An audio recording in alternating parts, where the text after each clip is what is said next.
Silence is a source of great strength.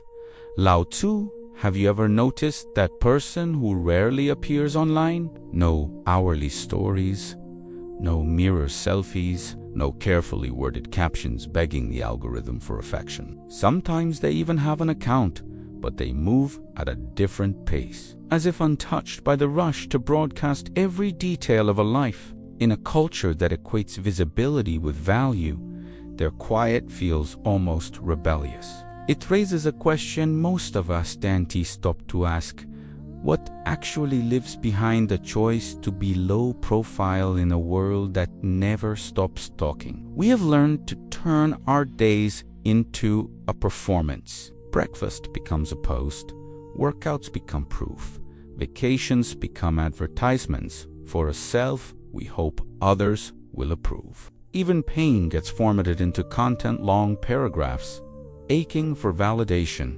tears that need to be seen to feel real. But a small and growing group of people has stepped off that stage. They're not hiding. They're choosing. They keep their joys, their struggles, and even the ordinary moments for themselves. And while the world mistakes that silence for shyness or disinterest, psychology suggests something very different. Often, that quiet is a sign of strength. A person who has stopped needing to prove and started learning to live. There's a real psychological architecture behind this choice. The first cornerstone is an internal locus of control. People with an internal locus believe their outcomes depend primarily on their choices, not on the crowd's applause. That belief shifts everything. If your compass is internal, you are less tempted to shape your life for likes, less rattled by criticism, and less vulnerable to trends that demand you dilute yourself to fit. You can listen to feedback without being rearranged by it. You can decline the invitation to perform because your values, not the audience, hold the pen. A second hallmark is healthy boundaries. In a world that treats privacy like a relic, the low-profile person understands that not everything is meant for public consumption. Privacy is not a wall. It is a membrane that keeps your inner life from being eroded by constant exposure. Oversharing has a cost: emotional, cognitive, even spiritual. Every time you hand a sacred moment to a screen, you transfer ownership of your feeling to a feedback loop you don't control. People who post less are not allergic to connection. They are guardians of their own energy. They know that some things remain truer when they are held close. A third pattern: stepping out of the comparison trap. Social feeds are designed as a glossy showcase where everyone appears fitter, happier, wealthier, and more certain than they really are. The more you scroll, the more the mind unconsciously tallies your life against curated fragments of others. The low-profile life interrupts that loop. When you stop feeding yourself a constant stream of performative success, something liberating happens. You start measuring your life from the inside out. Desire becomes clearer. Values sharpen. The quiet voice that says, "This is what matters to me," grows louder than the crowd's applause. That shift reduces envy, softens insecurity, and makes room for decisions that actually align with who you are. Fourth, emotional regulation. Not every sadness needs a caption. Not every anger deserves an audience. Not every joy is a trophy to be exhibited. Emotionally mature people learn to feel fully without turning feeling into spectacle. There is a small but life-changing space between emotion and action. In that space, low-profile people rest. They reflect before they respond. They metabolize before they broadcast. That pause doesn't make them cold. It makes them steady. Others learn to trust them because their reactions are not hijacked by the latest surge of feeling or the fastest available stage. Fifth, presence. When you're not constantly documenting, you have time to inhabit your life. You taste the meal instead of framing it. You look into your friend's eyes instead of searching for light. You hear the room breathe. Contemporary psychology keeps returning to the same finding. Attention is the currency of a meaningful life. People who are less busy proving they're living tend to do more actual living. They can still take photos. This isn't a call to abandon memory, but they don't outsource the meaning of a moment to an audience. The moment is allowed to be enough. Sixth, freedom from image control. One of the quiet tyrannies of the digital age is the compulsion to manage how others see you. One filter, one pose, one sentence at a time. It is a marathon with no finish line. Low-profile people end the race. They accept a truth that terrifies the perfectionist. You cannot control what others think of you. At best, you can speak and act with integrity and let the chips fall. Ironically, this lack of performance often makes them more persuasive. We listen to people who do not appear to be selling us something least of all themselves. Consistency, not curation, is the thing that inspires. Seventh, deep connections. It's easy to collect interactions. It's much harder to build bonds. Low-profile people are not they are anti-superficial. They would rather have a single honest conversation than 1,000 empty reactions. That preference is not elitist, it's healthy. Research in social psychology is clear. Well-being correlates more strongly with the quality of our relationships than the quantity. When you stop chasing an audience, you have time to invest in a circle. Trust compacts, respect compacts. Intimacy stops being a buzzword and becomes a practice. All of this sounds admirable, but let's clear a few misunderstandings.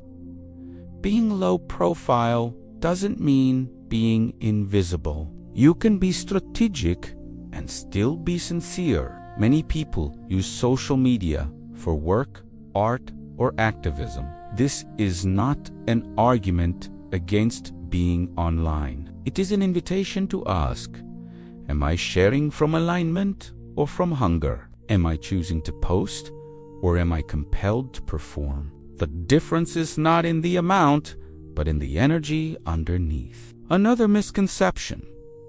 Low profile does not equal shy or secretive.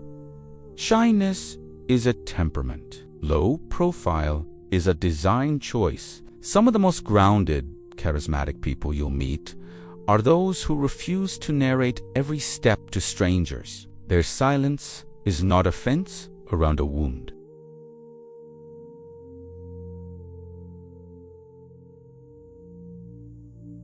If you recognize yourself in this, or if you feel a pull toward this way of being,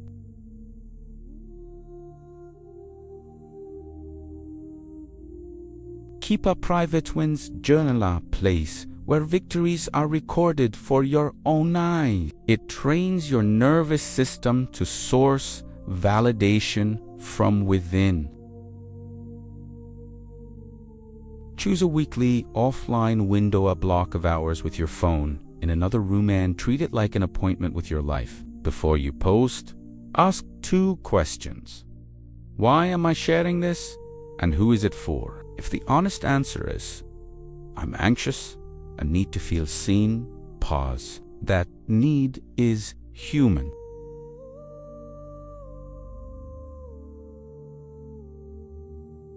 Let the taste, the light, the laughter be enough without an audience. If you're a creator or professional whose livelihood depends on visibility, none of this disqualifies you. It simply means your craft deserves boundaries too. Decide what aspects of your life are part of your public palette and what remains non-negotiably private. Name those lines. Tell the people who need to know. You'll likely find that your work becomes more potent when your life has a quiet center. Creativity doesn't bloom in a constant blast of noise. It needs pockets of silence to gather and deepen. As you practice, you may notice a few unexpected gifts. The first is energy. Performance consumes more than we realize. When you stop funneling fuel into the maintenance of an image, that energy returns to you. You think more clearly. You sleep more deeply. You feel less brittle. The second is discernment. Without the fog of constant comparison, your preferences emerge. You can tell the difference between what you truly want and what you've been trained to want. The third is courage. It takes bravery to opt out of a system that rewards spectacle. Each time you choose presence over proof, you strengthen that muscle. There's also a cultural dimension we don't talk about enough. Constant exposure flattens mystery. Mystery isn't deception. It's depth layers of a person that are earned, not broadcasts. When everyone becomes their own PR department, trust erodes. We start to suspect that everything is staged because too much of it is. Low-profile living is a quiet antidote. It reintroduces the possibility that who you are is richer than what you market. It gives your future self the gift of a life that wasn't spent explaining itself. You might worry you'll be forgotten if you step back, but look closely. The people who truly move you likely do so not because they post the most, but because their presence carries weight. Weight doesn't come from volume. It comes from integrity. It's the residue of a life that has been lived on purpose, that is available to you whether you share daily, weekly, or not at all. The metric that matters most is invisible to analytics. How aligned you feel when you put your head on the pillow. If you've watched this far, you may already feel the truth of it somewhere below the noise. A desire to live at a human pace, to protect your inner life from turning into a product, to give your relationships your eyes instead of your highlights. That desire is not anti-technology, it's pro-sanity. It's not anti-connection, it's pro-depth. It's not it's pro-meaning. So let this be your invitation to reframe what strength looks like in a loud age. Strength is not the constant demonstration of self. It's the steady alignment with your values when no one is watching. It's choosing not to outsource your worth to a crowd. It's the courage to say, I don't have to prove anything to exist. If you want a simple place to begin, try this practice tonight. Choose one moment and then document it. Not because no one cares, but because it matters to you. Taste it. Breathe it. Breathe it. Hold it in your own hands. When the urge arises to tell the world, ask the two questions, then listen for the small answer from inside the one that sounds like a gentler version of you. Over time, that voice becomes a compass. It will not always tell you to be silent. Sometimes it will nudge you to speak. But you'll be speaking from presence, not from pressure. And if this message met you at the right moment, write one word below. Present. Let it be your private vow. In public, a reminder to choose experience over exhibition, depth over display, conversation over performance. Because the real life you're craving is not waiting on a screen. It's waiting where it has always been, in the quiet company of your own attention and in the eyes of the people who meet you there. Thank you for being here. If this opens something for you, share it with one person who might need permission to step off the stage, not to disappear, but to reappear in their own life. When you are ready, we'll be here with more tools for a calmer, truer way of living in a noisy world.